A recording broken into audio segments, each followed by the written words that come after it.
It's becoming yet another one of those weeks in racing. First, we had the bombshell that George Russell will be replacing Lewis Hamilton after Hamilton got the coof and will be out possibly for the rest of the Formula One season. Of course, that has ramifications up and down the grid, meaning that the vacated Williams seat for the next couple of races will go to Jack Aitken, and there's been even more Formula One news coming down the pipeline. We'll talk about it in this video. On the United States side of things, the circus is beginning again, and this time it involves the Daytona 500 and the fact that it has reduced capacity. How they can learn from some of the mistakes that were made in the handling of the Indianapolis 500, and how hopefully that event, A, can have at least some fan capacity, and B, there won't be a lot of sour grapes for those fans who have already bought tickets. So, let's get into it. And once again, we get to talk about Formula E because it's yet more bad news for the series, as BMW announced today its exit as a factory program from the series at the end of the year. Of course, this announcement follows Audi's, which saw the major German auto manufacturer move its resources from Formula E at the end of this year to LMDH and the Dakar Rally. Now, the situation with BMW is a lot different. They don't have any future plans that they were ready to announce today, so this is just a departure from Formula E. And in fact, I would say, while I would be the first person probably to tell you if something's really, really bad in Formula E, this is probably not it. I think this is just a total restructuring of BMW's personal motorsport endeavors. We're seeing that also on the IMSA side with their GTLM program, which is currently in flux. They've only confirmed that they will run the GTLM class at the Rolex 24 this year, and nothing is clear past that in terms of IMSA involvement. So this is just BMW setting themselves up for whatever their next motorsport endeavor is by cutting a lot of the current programs. Juan Pablo Montoya isn't done terrorizing IMSA. He was announced today as the endurance driver for the Meyer Shank Racing program. Now, for Juan Pablo Montoya, his current 2020 schedule also includes a Dragon Speed LMP2 ride in the World Endurance Championship. So Juan Pablo going to be very busy in 2021, and there's always the possibility that he could also add an Indy 500 program to that. We'll just have to wait and see. As of right now, Pippo Durrani is either shaking in his boots or can't wait to make more contact with Montoya, because I guess from an IMSA drama perspective, this is great because all of the principal characters from all of that crashing and bashing at the end of the year, they're all going to be back, and they're all going to be running the endurance races at least. A badly kept secret in the Formula One world, but one that is finally officially announced. Mick Schumacher will be the second and final driver at the Haas F1 team for next year. Of course, Mick is the son of the seven-time Formula One world champion, Michael Schumacher, who, of course, I think everybody will probably say in the comments, at least a few people, the keep fighting Michael thing as he continues to battle injuries suffered in 2013 in a skiing accident. But Mick himself, a lot of people, when I used to float his name even just earlier this year as a potential candidate for Formula One, a lot of people poo-pooed him, saying he wasn't ready. I think his performances this year in Formula 2 have been exceptional, and I think he is going to be a driver to watch as things progress in Formula One. You've got to think that Ferrari may have their eyes on Mick at some point. Of course, Haas is kind of part of their driver development program, and Schumacher is as well. So this kid could have quite a future in the sport. But it's time for the big story of the day. And like I said, the circus is beginning again, at least potentially, as NASCAR has announced today that they are reducing the Daytona 500 capacity for this year. Now, what's interesting about this is they have not named a figure yet, nor have they released any sales numbers for what they have currently sold. So it's very difficult to get an idea of what that capacity is eventually going to be. Let's read the statement from NASCAR, and then we'll get into some of the details because there's a lot to talk about here. This statement comes from Chip Weil, the track president of Daytona. The Daytona 500 is one of the greatest spectacles in all of sports. Funny how they use the greatest spectacle. And fans from all over the world converge to Daytona Beach to be a part of motorsport's biggest day. While we won't be able to have a capacity crowd here in February, we are excited that we can host the Daytona 500 with those in attendance, as well as the millions who will tune in live on Fox. So call me a little bit gun-shy if you will, but certainly I'm getting flashbacks to the Indianapolis 500 in August, which was eventually reduced to 0% fans. And where we are right now in terms of the Daytona 500, 2 and so days, months away from the race. At this time, in May or early June, the Indy 500 was at 50% capacity. Now, from what I've been hearing, NASCAR is currently aiming for a 50% capacity Daytona 500. Now, working in NASCAR's favor versus what IndyCar and the Indy 500 had to work with is the state that that NASCAR will run the Daytona 500 in, which, of course, as I already said, is Florida.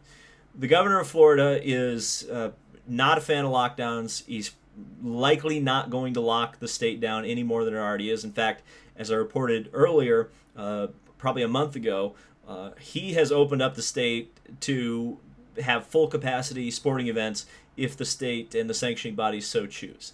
This capacity reduction is a NASCAR decision, not a government decision. And I think it would be very unlikely that you would have any kind of government intervention. Specifically, the governor would not do anything. And as far as I'm aware, the mayor of Daytona or Daytona Beach or whatever that area is hasn't said anything to the contrary.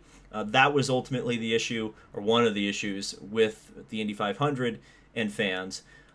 Some people may bring up a national lockdown. A national lockdown, first of all, Biden has said, who is currently the president-elect and will likely be, almost certainly be confirmed in the next few weeks, has actually kind of backpedaled on the potential of any kind of a national lockdown. And even if he did mandate something, the federal government only has so much power, and states like Florida would disobey. I think even Governor DeSantis in Florida has even said this as much, that he would ignore any such order. So any kind of a restriction will be either societal pressure, sponsorship pressure, or NASCAR themselves deciding it's not safe, rather than any kind of a regulation change, at least as things currently stand. Of course, if the virus gets way worse, or if there's some other sort of second pandemic, a completely different virus, then we may be starting to talk about a shutdown in Florida.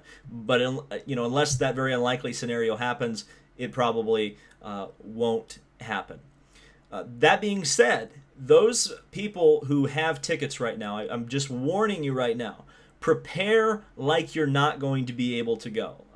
Either preparing yourself mentally for that, or maybe cutting as much cost as possible from your trip up front, just in case.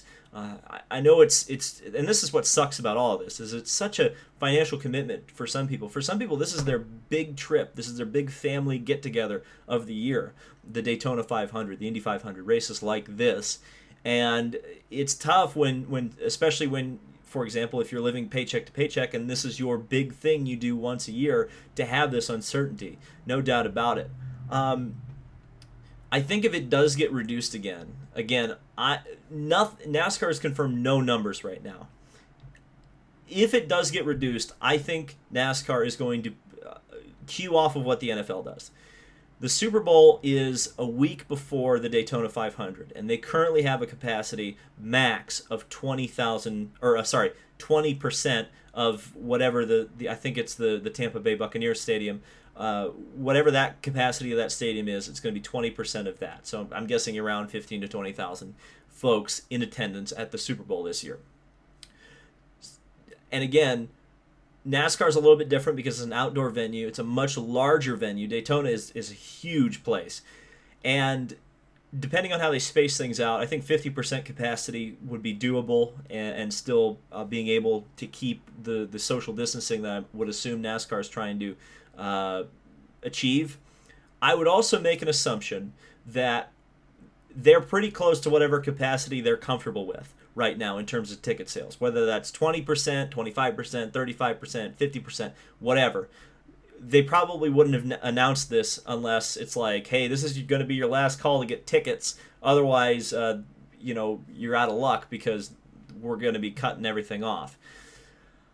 It's, I don't know. So I guess if the Super Bowl, for some reason, gets rid of fans all of a sudden, which I personally don't believe at this time that they would, I think that would be the only real way that there would be absolutely no fans at the Daytona 500, which again I think is an unlikely scenario.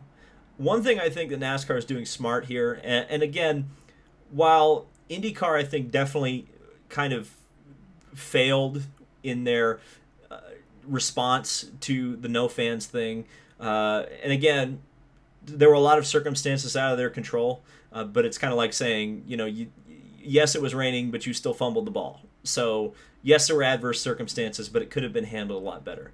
I think NASCAR can learn a lot from this by being very, very careful with what they announce and what they say. I think they're absolutely right to not go out there and put a hard number out there right away, because otherwise you're going to be held to that, and hell hath no fury like a NASCAR fan scorn. I think if you are going to tell fans that they can come, which they have done here, there's no doubt about it, and that could end up being a mistake for them.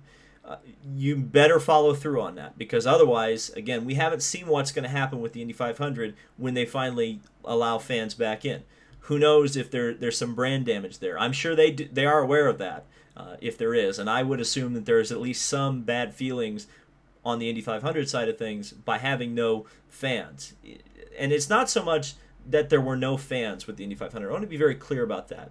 It was how it was done. I think if they'd announced it in May or June, I think people would have been a lot more willing to accept it. Doing it a couple of weeks before the race, that was where the issue was. So hopefully Daytona manages to avoid that. And if the inevitable is to not do fans, I think most reasonable people would say, okay, that's fine, as long as you don't do it right before the race while people already have their travel plans and everything kind of already in motion to go to the Great American Race. But I don't know. Let me know what you think down in the comment section below. Of course, we will be following this story as it develops, because it's clearly going to keep developing, as all of these things tend to do, as we found out. But what do you think? Do you think the Daytona 500 will have fans at all? Do you think it will have 50% capacity? Do you think they'll completely mimic what the Super Bowl is doing and have 20%?